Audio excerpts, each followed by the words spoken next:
Tää on katuvalon sisällä. Tässä nyt. Tää on... Mikä sille?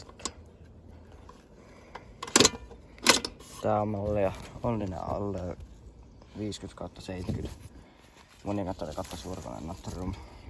Tästä nyt lähdetään varmaan tärkeimmässä. Tää on kuristin, rajoittaa virtaa lampulla, että se ei hajoa.